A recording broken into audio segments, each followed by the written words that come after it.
할렐루야.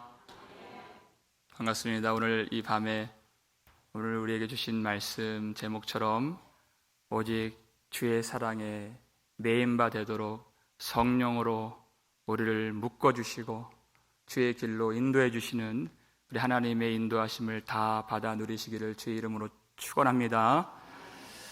바울이 드디어 로마에 들어갔습니다.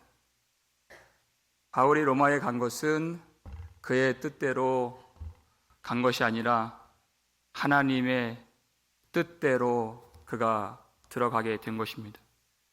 그 길은 순탄한 길이 아니었습니다. 광풍을 만나야 되는 죽음과 같은 길이었습니다. 그러나 오직 하나님의 영광을 위하여 그가 그 길을 하나님 의지하면서 걸어갔던 것입니다. 그래서 하나님이 그를 위로해 주시고 그를 축복해 주시죠. 로마에 있는 성도들이, 형제들이 바울이 온다 소식을 듣고 미리 앞서 마중을 나와서 그를 기쁨으로 만나주는 그런 장면이 있었어요.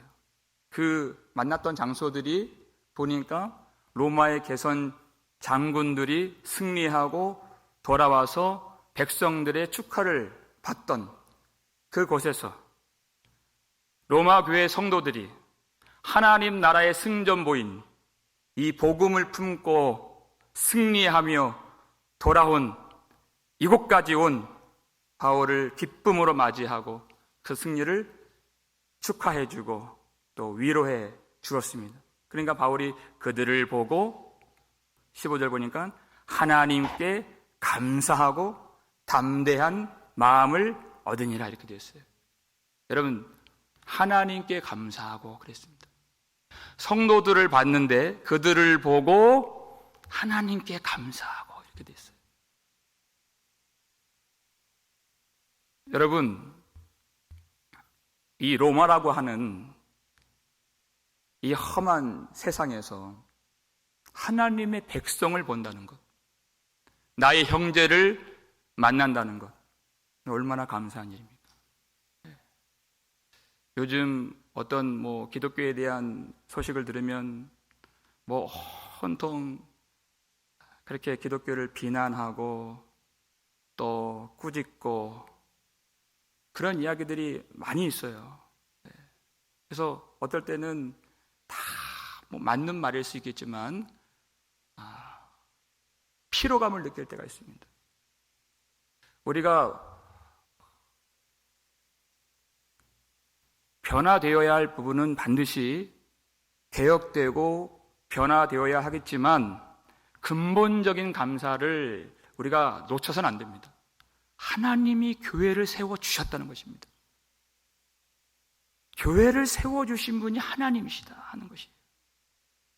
그러니까 하나님이 이 땅에 임하셨다는 뜻입니다. 그것이 도무지 구원받을 수 있는 여망이 없었던 이 땅에 하나님이 임재해 주시고 하나님이 교회를 세워주신 그 하나님을 우리가 놓쳐서는 안 된다는 뜻이에요.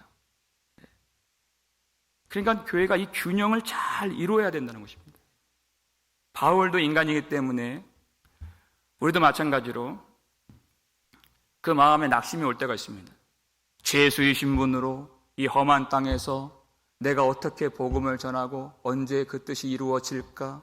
이렇게 우상 신전들이 높이 세워진 이 땅에서 언제 하나님의 나라가 될까? 할 수도 있어요. 우리도 하루에도 몇 번씩 낙심이 찾아오는 것을 경험합니다. 그런데 이 성도들을 보세요. 바울이 복음을 전했던 사람들이 아닙니다.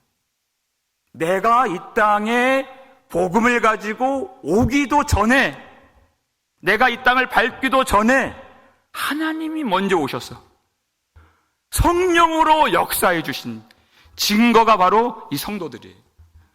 그러니까 내가 하는 것이 아니구나.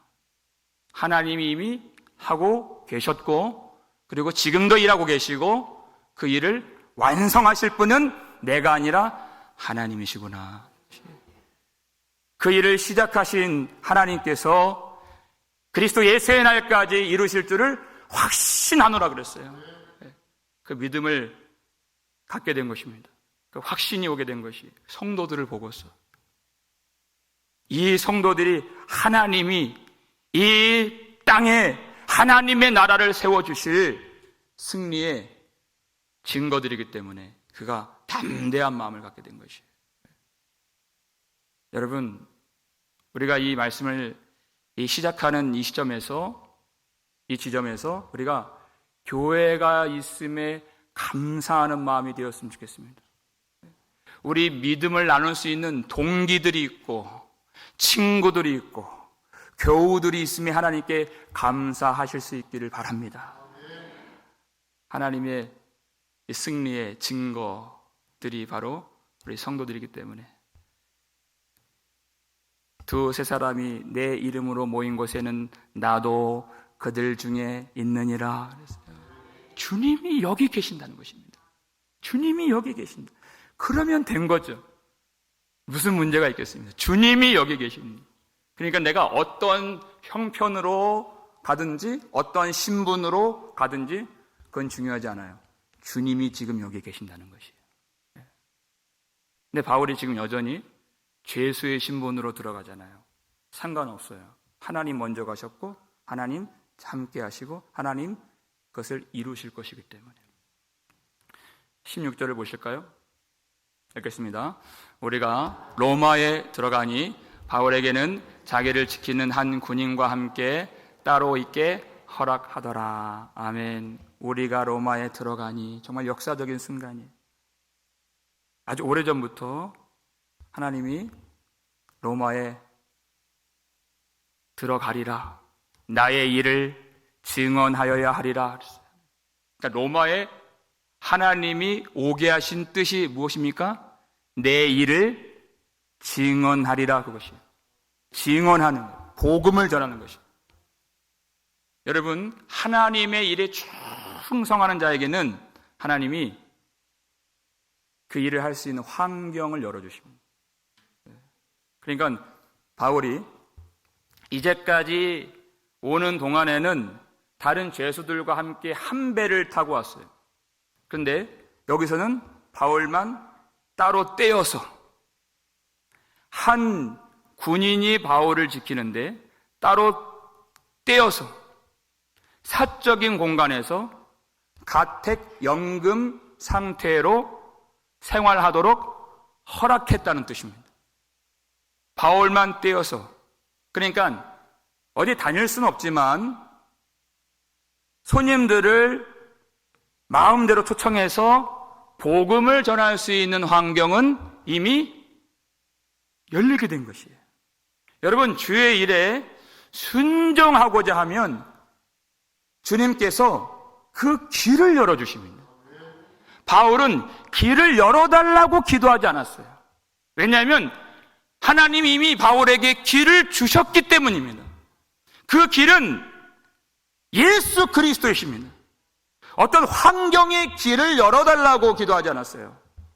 예수 그리스도, 우리의 길이 되신 주의 뜻 안에서 내 뜻대로 살지 않고 오직 주님 뜻 따라 살고자 몸부림을 치면서 충성을 다한 것이에요. 그러면 주님이 그렇게 할 수 있도록 그 모든 환경에 문을 열어주십니다. 환경의 길을 열어주시는 것이 아니라 예수 그리스도를 구하니까 그 길로 걷게 만들어주시는 것이에요. 다윗이 쫓겨다닐 때 사울이 너무 두려워서 그가 블레셋에 도망가는 장면이 있어요. 근데 그 말씀 보니까 블레셋 땅에 들어갔더니 가드왕 아기스로 말미암아 심히 두려워하여, 이렇게 되어 있어요. 무엇 때문에 왔습니까? 사울이 두려워서 왔는데 거기에 가니까 가드왕 아기스가 더 두렵다는 것이에요. 여러분, 우리가 환경 때문에 도망다니는 길을 찾으면 그 두려움이 우리를 끝까지 추격해오는 것입니다. 끝까지 추격해요. 아모스 5장 19절 보면 이런 말씀이 있어요. 사자를 피하다가 뭘 만나요? 곰을 만난 것 같도다, 이렇게 돼 있어요. 사자를 피하려고 도망갔는데 거기에 곰이 있다는 거예요. 환경을 보고 두려워하는 것은 길이 될 수 없다. 그래서 다시 하나님의 뜻이 있는 고향 땅으로, 시온으로 그가 돌아가요. 그러고 나서 어떤 일을 경험합니까? 형제들이 다윗에게 달라붙고 환난당한 자, 모든 원통한 자, 모든 빚진 자들이 다 다윗에게 모이니라. 이 사람들이 다윗의 용사들이 되죠. 하나님 나라를 세울 수 있는 그렇게 기틀을 마련하는 하나님의 일꾼들이 되는 것이. 여러분, 직면해야 되는 것입니다. 두려움을 피하면 끝까지 우리를 쫓아와요, 그 두려움. 그러나 하나님의 뜻을 붙들고 우리가 맞서 싸우면 하나님이 그 길을 우리가 진행할 수 있는, 나아갈 수 있는 힘을 주시고 순종할 수 있는 그 길을 열어주시는 것이에요. 그러니까 여러분, 길을 열어달라고 구하지 마시고 이미 주신 길, 예수 그리스도의 길로 갈 수 있는 힘을 주옵소서. 믿음을 주옵소서. 믿음을 주옵소서. 이거예요. 그러니까 하나님이 바울로 하여금 이 가택연금의 상태로서 오는 자들에게 로마에서 하나님의 계획대로 복음을 전할 수 있는 그 환경을 다 열어 놓아 주셨어요. 그리고 나서 누구를 바울이 부릅니까? 여러분 17절 말씀 보시면 읽겠습니다. 사흘 후에 바울이 유대인 중 높은 사람들을 청하여 그들이 모인 후에 이르되 여러분 형제들아, 내가 이스라엘 백성이나 우리 조상의 관습을 배척한 일이 없는데 예루살렘에서 로마인의 손에 죄수로 내준 바 되었으니, 이렇게 되어 있어요. 누구를 불렀다고요? 유대인 중 높은 사람들을 청하여서, 이렇게 되어 있어요. 바울이 죄수의 신분이 되어서 이렇게 고초를 당하는, 그렇게 만든 장본인들이 바로 유대인 중에 높은 사람들이었습니다. 바울을 이방인의 손에 넘긴 사람들이 바로 유대인 중 높은 사람들이었어요. 그들을 보고서 형제들아 이렇게 부르죠. 여러분, 교회 성도들을 만날 때 그들을 형제들아 부를 때에는 정말 예수 그리스도라고 하는 한 피를 받아서 진짜 하나님의 가족이 된 형제들이, 여기서 유대인들을 형제들아 부르는 것은 다른 내용이죠. 육신의 피는 동일하게 받았어요. 그러나 하나님의 아들 예수 그리스도를 피 흘리게 만들었던 사람들, 그리고 예수 그리스도의 몸된 교회 제자들을 박해한 사람들이 바로 이 사람들이었습니다. 근데 그들을 형제들아 이렇게 부르는 것은 이미 바울은 그들을 용서하고 하나님의 은혜 복음으로 그들을 초대하면서 형제들아 이렇게 부른 것이에요. 복음으로 초대하고 있다. 복음으로 오십시오 이렇게 말을 하는데, 그런데 뭐라고 바울이 얘기합니까? 나는 유대인의 율법과 그리고 유대인들의 관습을 어떤 것도 내가 배척한 일이 없고 어긴 것이 없는데 바로 당신들이, 그리고 유대인 중에 높은 사람들이 나를 이방인의 손에, 로마인들의 손에 나를 내준 바 되었습니다. 누가요? 바로 당신들이, 유대인 중에 높은 사람들이 그렇게 한 것입니다. 이렇게 말을 하는 것이. 여러분, 이것이 복음의 초청이라는 것입니다. 여러분, 복음을 들을 때 넘어야 할 산이 있어요. 넘어야 할 산이 있다. 복음을 들을 때. 무엇이냐? 바로 복음을 듣는 사람들이 우리가 아무런 잘못 없고 죄가 없는 하나님의 아들을 십자가에 못 박았다고 하는 그 사실을 깨닫고 인정해야지만이 복음을 받아들일 수가 있는 것입니다. 예수님이 바울을 만날 때 처음에 바울아 내가 너를 사랑하노라, 여러분 그렇게 말씀 안 하셨죠? 바울에게 뭐라고 말씀하셨습니까? 사울아 사울아 내가 어찌하여 나를 박해하느냐, 이거였어요. 이것이 생명이신 주님이 만나주신 놀라운 사건이에요. 나는 내가 박해하는 예수라, 이렇게 말씀하셨어요. 여러분, 이 주님의 말씀을 받는 것이 시작이고 이 산을 넘어야 됩니다. 여러분, 복음이란 무엇입니까? 복음을 딱 두 단어로 우리가 쪼개서 말한다면 십자가와 부활, 십자가와 부활, 이게 복음이에요. 그러면 십자가는 무엇이며 부활은 무엇인가? 정말 우리가 알고 있는 십자가, 우리가 알고 있는 그 부활이 과연 그 복음을 말하는 것인가? 그 십자가와 부활의 복음을 이렇게 한 문장으로 이렇게 짧게 아주 잘 소개된 말씀이 있습니다. 성령으로 충만한 사도들이 이렇게 복음을 전했어요. 사도행전 5장 30절 말씀 읽겠습니다. 너희가 나무에 달아 죽인 예수를 우리 조상의 하나님이 살리시고, 아멘. 여기 십자가가 있고 부활이 있습니다. 십자가가 있고 부활이 여기 있어요. 너희가 나무에 달아 죽인 예수를 우리 조상의 하나님이 살리시고, 이게 복음이에요. 자, 그러면 우리가 복음을 듣는 우리는 어떤 존재입니까? 우리는 어떤 존재예요? 이 복음에 의하면 내가 생각하고 사람들이 말해주는 그런 다른 것들은 다 집어치우고 성경이 말하는 우리는 어떤 존재입니까? 죄 없는 하나님의 아들 예수를 십자가에 못 박은 주체가 바로 우리다. 성경이 이렇게 증언하고 있는 것입니다. 그 예수님은 누구십니까? 우리의 죄 때문에 십자가에서 죽임을 당하신 하나님의 아들이신 예수 그리스도, 그분이 예수님이세요. 그러면 하나님은 누구십니까? 우리가 생각하고 우리가 기대하는 하나님, 여러분 그런 것들은 다 접어두시고 성경 복음이 말하는 그 하나님, 우리가 우리 죄로 말미암아 십자가에 못 박아 죽인 예수를 다시 살리신 하나님, 이게 복음적 정의예요. 우리가 누구인가? 예수님이 누구이신가? 하나님이 누구이신가? 복음이 다 가르쳐주고 있어요.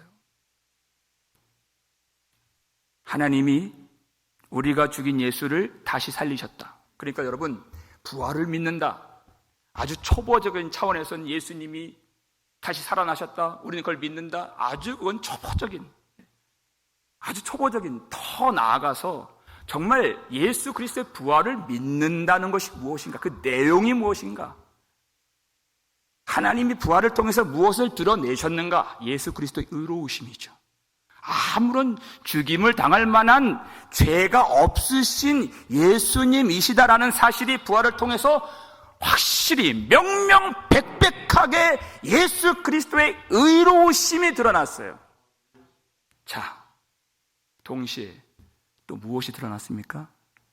아무런 죄가 없는 예수 그리스도를 죽인 우리의 죄가 명명백백하게 드러난 사건이 하나님이 예수님을 살리신 부활 사건의 내용인 것입니다. 우리의 죄가 다 드러났어요. 다 숨길 수가 없어요. 예수님이 살아나시니 하나님의 모든 말씀이 다 살아났다. 제가 2주 전에 주일에 그렇게 말씀드렸죠. 여러분, 창세기부터 요한계시록에서 하나님이 줄기차게 말씀하시는 것이 무엇입니까? 우리의 죄를 말씀하시는 것이에요. 우리의 죄를. 창세기부터 계시록까지 온통. 왜요? 그것이 다 하나님의 은혜를 말하기 위해서예요. 그 사람들이 깨닫지 못했던 그 죄가 무엇인가? 그것들이 예수 그리스도의 부활 사건을 통해서 그 말씀들이 다 살아나게 된 것이에요. 무엇을 주시려고 그 말씀들을 다 살아나게 하셨는가? 바로 그 다음 말씀입니다. 31절 읽겠습니다. 이스라엘에게 회개함과 죄사함을 주시려고 그를 오른손으로 높이사 임금과 구주로 삼으셨느니라. 아멘. 무엇을 주시려고? 하나님이 무엇을 주시려고 예수 그리스도를 다시 살리시고 부활 승천하게 만드셨는가? 여러분, 그걸 아셔야 됩니다. 무엇을 주시려고 하는지도 모르고 구하고 있어요. 이스라엘에게 회개함과 죄사함을 주시려고 그를 오른손으로 높이사 임금과 구주로 삼으셨느니라. 아멘. 이것이 부활의 목적이고 이것이 복음의 능력인 것입니다. 회개함과 죄사함을 주시려고. 여러분, 하나님이 무엇을 주시려고 이 일을 행하셨습니까? 그러면 적어도 하나님의 백성이라면, 기도를 하는 사람들이라고 내가 스스로 생각한다면 하나님이 주시려고 하는 걸 구해야죠. 하나님이 주시려고 하는 걸 알아야죠. 하나님이 무엇을 못 주시겠습니까? 그러나 회개할 수 없는 이스라엘이 회개함과 그리고 죄사함을 주시려고 이 일을 행하신 것이에요. 예수님 육신으로 계실 때 우리 육신에 필요한 모든 것들 다 주셨잖아요. 맹인들의 눈을 뜨게 해주시고, 그 중풍병자를 고쳐주시고, 듣지 못하는 자 그 귀를 열어주시고, 다리 저는 자 그 다리를 고쳐주시고, 손 마른 자 손을 펴주시고, 그리고 이 베세다 이 들녘에서 수많은 사람들이 다 피곤하고 기진하고 굶주려 있어요. 그러니까 예수님이 아무것도 없는 이 들판에서 이 백성들을 아주 배부르게 풍성하게 먹여주십니다.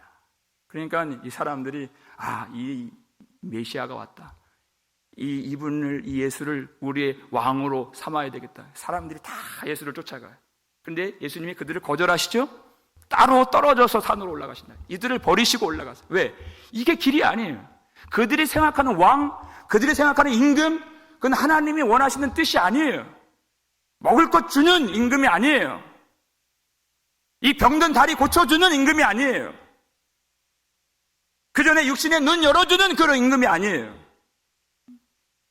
하나님이 무엇을 주시려고 하는지 그들은 아직도 모르고 구하지 못해요. 그러니까 예수님 그들 버리시고 예수님의 길을 걸어가십니다. 어디로 가십니까? 십자가로 가시는 거예요. 십자가로.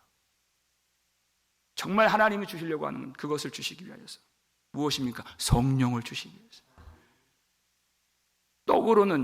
사람이 떡으로는 그것을 알 수가 없기 때문에, 물질로는 알 수가 없기 때문에, 영으로 알 수 있기 때문에, 성령으로 깨달을 수 있기 때문에. 그러니까 오순절 성령으로 그렇게 소낙비처럼 부어주시는 그날에 그들이 뭐라 고백합니까? 너희가 나무에 달아 죽인 예수를 하나님이 다시 살리셨느니라 그랬어요.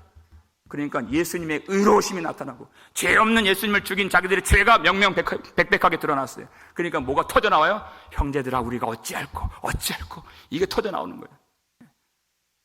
회개할 수 없는 자들이 회개가 터져나오는 거예요.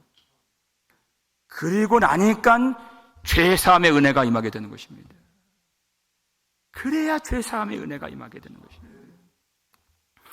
바울이 그저 이 유대인들, 이 관원들 불러놓고 불편하게 하려고, 이들하고 지금 이 논쟁하려고, 싸우려고 지금 이 말을 하는 것이 아니에요. 정말 그들에게 구원을 주려고, 복음으로 초청하기 위하여서, 복음을 그들이 받기 위해서는 그 자신들의 죄를 깨닫는 산을 넘어야 되기 때문에, 아무런 죄 없는 예수를 십자가에 못 박은 것처럼 예수의 길 걷는 나를 유대인들, 당신들이 로마인의 손에 내준 바 되었습니다. 여러분, 이 산을 넘어야 되는 것입니다. 이걸 말하기 위해서, 복음을 전하기 위해서 이렇게 한 것입니다. 근데 복음을 전하는 것은 여러분 그저 말로 하는 것이 아닙니다. 그 복음의 길을 걸어가는 것입니다. 걸어가는 것입니다. 그래서 바울이 그것을 전하기 위하여서 예수 그리스도의 길을 따라서 여기까지 온 것입니다. 그의 행적을 보면 예수님의 길이 나오는 것이에요.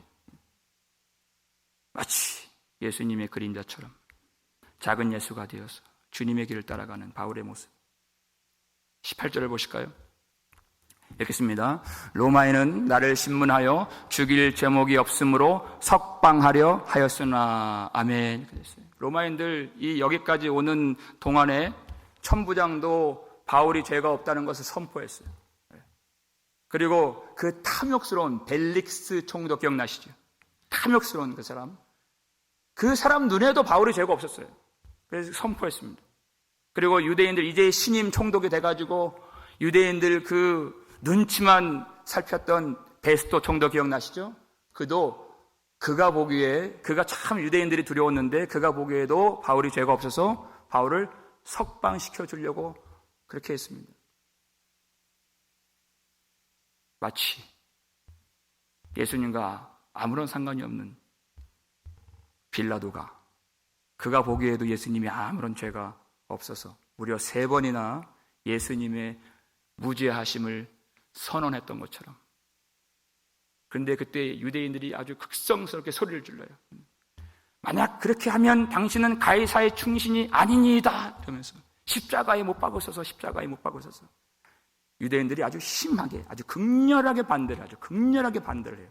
지금 그 길을 바울이 걷고 있어요.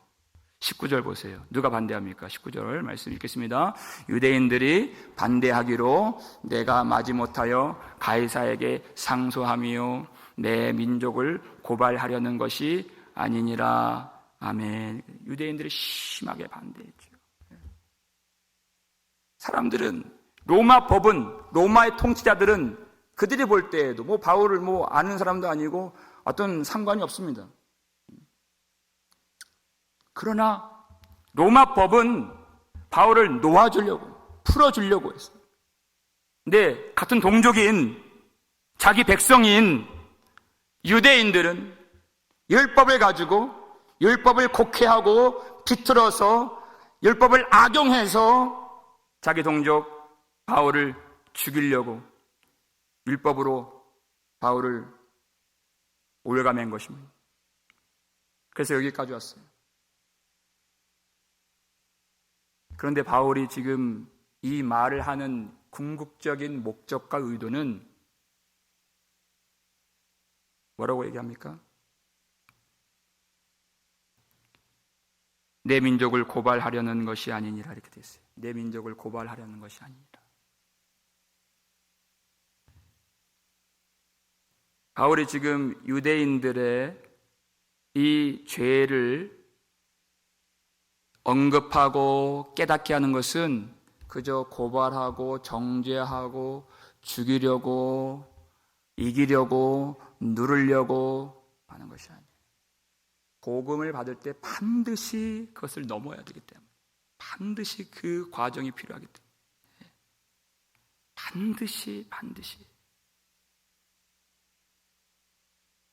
여러분, 성령께서 임하시면, 예수님이 말씀하셨어요. 그 성령께서 무엇을 해 주신다 그랬습니까? 죄를 책망하신다 그랬어요. 여러분, 그것이, 죄를 책망하시는 그 일이 여러분 반드시 필요하다. 자기 스스로는 죄를 깨달을 수가 없기 때문에 성령께서 우리 죄가 무엇인가를 성령께서 깨닫게 하시고 책망하시고, 그래서 우리의 유일한 구원자가 되시는 예수 그리스도를 의지하게 만들어 주시는 것이에요. 반드시 이 산을 넘어가야 되는 것이에요. 여러분, 죄를 깨닫지 못하면 어떻게 됩니까? 유대인들의, 그들이 알지 못했던 그들의 문제 무엇이에요? 그들은 항상 당당했습니다. 의롭다고 스스로 생각했습니다. 율법의 행위로 말미암아 그들은 하나님의 자녀라고 구원을 의심치 않는 자부심과 당당함이 있었습니다. 하나님 보실 때는 전혀 그렇지 못한데 그들은 스스로 하나님의 자녀, 아브라함의 후손이라고 하는 그 자신감이 있었습니다. 그것이 문제죠. 그러니까 복음이 들어와도, 복음을 전해도, 예수님이 자기 백성 가운데 임하셔도 예수님을 거들떠보지도 않아요. 자기 의에 취해서. 여러분, 자기 죄를 깨닫지 못하는 것, 그것처럼 비참한 것이 없어요. 자기 죄를 깨닫지 못하면 자기 아들을, 우리 죄를 대속하시기 위하여서 십자가에 내어주신 하나님과 절대 관계가 회복될 수가 없다, 그 뜻입니다. 내 죄를 깨닫지 못하면. 내가 당당한데, 내가 의로운데, 그러면 예수님은 왜 십자가에서 죽으셨다는 말입니까? 그 간극이 좁혀지지가 않는 거예요. 예수님이 괜히 헛되게 죽으셨나요? 그렇지 않은데도 불구하고 내 죄를 깨닫지 못하면 우리가 하나님의 은혜 안에 한 발자국도 들어갈 수가 없는 것입니다. 한 발자국도. 내가 가해자고 피해 당사자가 있는데 그저 내가 하나님의 용서를 받았다고, 내가 떳떳하고 나 혼자 당당하고, 여러분 그렇게 살면요 그 사람과 절대 하나가 될 수 없어요. 절대 하나가 될 수 없어요. 그 마음을 알지 못하고 진실되게 내 죄를 깨닫지 못하고 진실되게 회개하지 아니하면 조금도 하나님의 은혜와 화평 가운데 들어갈 수가 없는 것이. 조금도. 여러분 이것이 복음인 것입니다. 여러분 다윗이 하나님 나라의 왕이 되기까지 골리앗을 이기는 그 일은요 이미 소년 시절 때, 청년 시절 때 다 끝났어요. 그의 당당함과 그 용기를 가지고 하나님의 나라를 그 기반 삼아 주신 것이 아닙니다. 중년이 되어서 나이가 많이 먹어서 그가 하나님 앞에 자기 죄를 깨닫는 바, 내 죄가 항상 내 앞에 있나이다 하는 것이. 어디서 골리앗 이겼다는 그 말을 할 수가 있습니까? 내 죄가 항상 주 앞에 있나이다. 그렇게 고백을 하죠. 주께서 심판하실 때 그것이 순전하리이다, 하리이다, 순전하다, 하리이다 이렇게 얘기했어요. 내가 주님 앞에 정말 죽을 수밖에 없는 죄인입니다.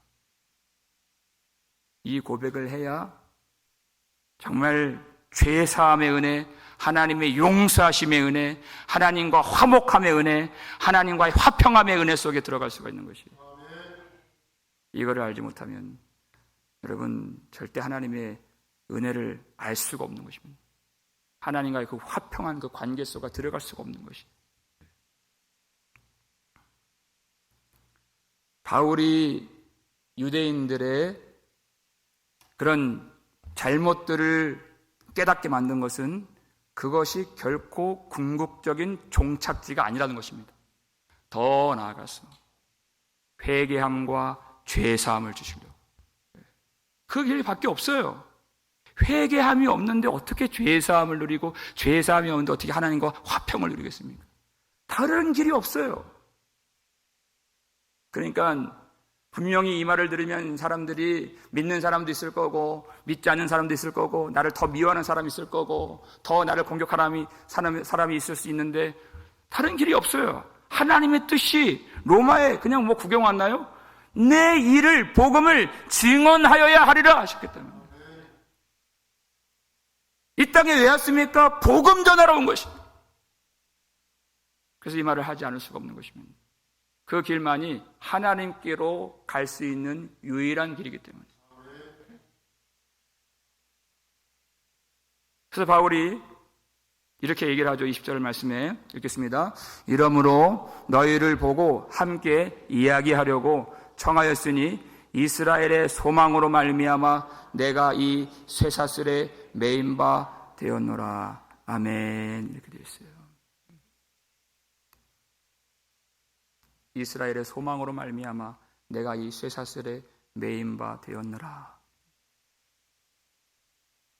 여러분 바울이 처음 이야기할 때 유대인들의 높은 사람들이 아무 죄 없는 예수님을 십자가에 못 박은 것처럼 자신도 이런 모든 이 법정 싸움을 하게 만들고 로마인의 손에 내준 바 되었다 이렇게 얘기했죠.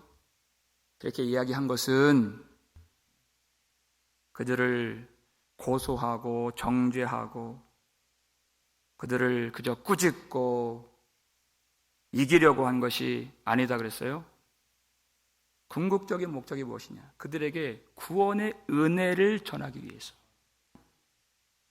그러니까 이야기는 그렇게 시작했지만 그들의 완악함 때문에 그가 죄수가 되었고 이런 죽을 고생을 해서 여기까지 죄인의 신분으로 매인 바 되어서 왔다고 그렇게 말을 했지만 결국 사도 바울을 묶고 있는 것은 그들의 완악함 때문에 묶여서 여기 온 것이 아니라 이스라엘의 소망으로 말미암아 내가 이 쇠사슬에 매인 바 되었노라, 이걸 말하고 싶은 것이에요.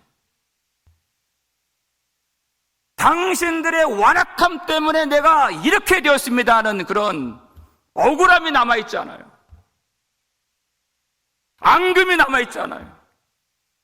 여기로 나를 인도하신 분은 하나님이시기 때문에 나의 일을 증언하여야 하리라. 하나님이시기 때문에 내가 이렇게 매인받은 것은 당신들의 무지와 당신들의 완악함과 당신들의 불순종, 당신들의 자기의, 그것 때문에 내가 이렇게 매인 것이 아니라, 물론 로마인의 손에 내어준 바 되었지만 그것이 궁극적인 내가 묶인 이유가 아니라 이스라엘의 소망, 그 유대인들까지 회복시켜 주시고 그들을 구원하기를 원하시는 예수 그리스도, 그들을 위하여 죽으시고 부활하신 예수 그리스도로 말미암아, 그리고 그들이 돌아오기를 기뻐하시는, 기대하시는 하나님의 사랑으로 말미암아 내가 쇠사슬에 매인 바 되었습니다. 유대인들이 자기를 죽이려고 했던 그런 모든 이 완악함, 강포함, 그들의 모든 무지막지한 그 횡포와 그 공격, 위협, 그것이 아무것도 아닌 것이 되었어요. 아무것도 아닌 것이 되었어요. 왜 그렇습니까?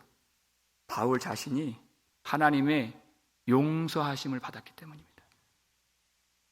바울 자신이 모든 죄의 묶임에서 풀려나게 되었기 때문이다, 그 뜻이에요. 다 풀려났어요. 우리를 죄에서 풀어주신 예수 그리스도의 은혜가 그 속에 들어와 있다, 그 뜻입니다.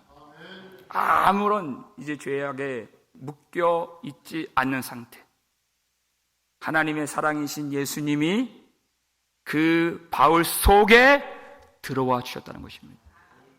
여러분, 예수님이 이 안에 들어와 주세요.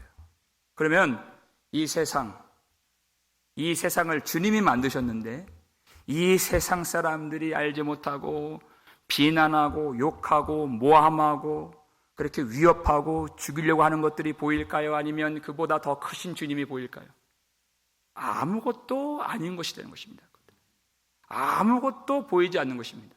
나를 용서해 주시고 모든 죄악의 사슬에서 나를 풀어주신 주님, 주님 외에는 아무것도 보이지 않는 것입니다. 그것이 용서를 받은 것입니다. 풀려나게 된 것입니다.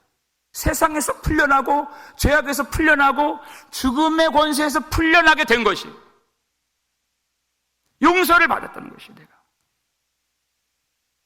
그러니까 용서받은 사람들은 용서할 수 있는 것입니다. 그리고 그 용서를 전할 수가 있는 것입니다. 왜? 내 안에 나를 용서하신 주님이 사시기 때문에. 내가 하는 것이 아니에요. 십자가에서 예수님이 하신 말씀, 아버지, 저들을 사하여 주옵소서. 자기를 찌르는 자들, 자기에게 침뱉고 자기를 못 받고 자기를 조롱하는 저들을 사하여 주옵소서. 자기들이 하는 일을 알지 못함이니이다. 그 주님이 내 안에 계시는 것이에요. 그 주님이 내 안에서 주님의 길을 걸을 때 조롱받고 모함당하고 위협당하는 자들을, 그 원수들을 주님께서 십자가 위에서 그렇게 하셨던 것처럼 우리를 통하여서 그 용서의 빛을, 사랑의 빛을 보여주시는 것입니다. 그저 우리는 도구로 쓰임받는 것이, 주님이 내 안에 사시기 때문에. 여러분, 그 주님을 바라보실 수 있길 바랍니다. 바울은 더 이상 어떤 상처도 원망도 남아있지 않아요. 그 유대인들 높은 사람들 앞에서 오직 하나님의 뜻이 그들의 구원에 있기 때문에, 그들의 구원에 있기 때문에 이 복음을 전하기 위하여서 여기까지 하나님이 인도해 주셨기 때문에 바울이 담대하게 그들에게 듣든지 아니 듣든지 이 복음을 전하는 것입니다. 하나님이 주신 그 복음을 전하는 것입니다. 자기들의 죄를 깨닫고 회개함과 죄사함을 주시려고, 하나님의 용서하심을 주시려고, 하나님과의 화평을 주시려고 바울을 보내주신 그 뜻대로 복음을 전하는 것이에요. 여러분, 우리가 이 복음을 받을 때 반드시 우리가 가야 할 길이 있어요. 반드시 내 죄를 깨닫는 것입니다. 그 길이 아니면 우리가 하나님의 용서하심 안에 들어갈 수가 없어요. 여러분, 왜 그것이 중요합니까? 여러분, 십자가를 바라보십시오. 무엇이 보이겠습니까? 내가 받은 상처가, 내가 받은 억울함이 보이겠습니까? 아니면 너희가 나무에 달아 죽인 예수를, 그 예수님이 보이시겠습니까? 그 예수님이 보이는 것이에요. 우리가 찌르고 우리의 허물로, 우리의 죄악으로 상함을 받게 하신, 상함을 받으신 그 예수님만 보이는 것입니다. 그 예수님 앞에 우리의 모든 죄를 다 가지고 나아가기만 하면 정말 풍성한 사랑으로 이미 용서해 주시는 하나님의 사랑을 만나는 길이 그 회개함밖에 없기 때문에, 우리가 그 길밖에 없기 때문에 이 복음을 받고 회개로 나아가는 것입니다. 여러분, 그 예수 그리스도밖에 보이지 않을 때까지 회개하시길 바랍니다. 어떤 것에도 내가 묶이지 아니하고 이 세상의 결박, 미움의 결박, 죽음의 두려움, 생활의 근심 걱정, 사람들에 대한 징후, 불편함, 어떤 것에도 내가 묶이지 아니하고 오직 나를 위하여 죽으시고 부활하신 예수 그리스도의 은혜와 하나님의 사랑에만 매일 때까지, 그 매인 것을 발견할 때까지, 그 다른 사람들이 세상이 보이지 않을 때까지 회개하시길 바랍니다. 하나님이 그 풍성한 은혜를 우리에게 부어주실 줄 믿습니다. 십자가를 바라보십시오. 그리고 얼마나 주님의 큰 사랑으로 묶여 있는지, 여러분, 그 사랑을 우리가 알게 되면 여러분, 우리가 어느 누구라도 사랑할 수 있습니다. 어떠한 상황에서도 우리가 감사하고 찬양할 수 있습니다. 언제라도 우리는 복음을 전할 수 있습니다. 어디에서도 우리는 주님의 뜻대로 우리는 순종하고 행할 수 있는 것입니다. 그 사랑의 메인바디에서. 그 사랑은 결코 작은 것이 아닙니다. 세상이 빼앗을 수 없습니다. 여러분, 우리가 여기까지 왜 왔습니까? 누가 우리를 몰아세워서 여기까지 왔습니까? 누가 우리 인생을 건드리고 우리를 망칠 수가 있습니까? 어떤 누군가가 우리를 밀어내어서 여기까지 왔습니까? 그런 사람은 없습니다. 하나님의 사랑의 메인바 되어서 여기까지 온 것입니다. 누가 우리를 건드립니까? 누가 우리 인생에 영향을 줍니까? 우리 인생이 하나님의 손에 붙잡힌 바 된 것을 믿는다면 여러분, 그것들이 보이지 않습니다. 오직 주님의 사랑에 메인바 된 것을 볼 때까지, 오늘 기도하고 회개할 때 하나님의 사랑으로 다시 우리를 묶어주시고, 여러분, 그 사랑의 메인바 되어서 주님과 함께 죄의 길을 걸어가면서 하나님의 화평을 누리시고 하나님과의 그 평강을 전하는 삶이 될 수 있기를 우리 거룩하신 주님의 이름으로 축원합니다.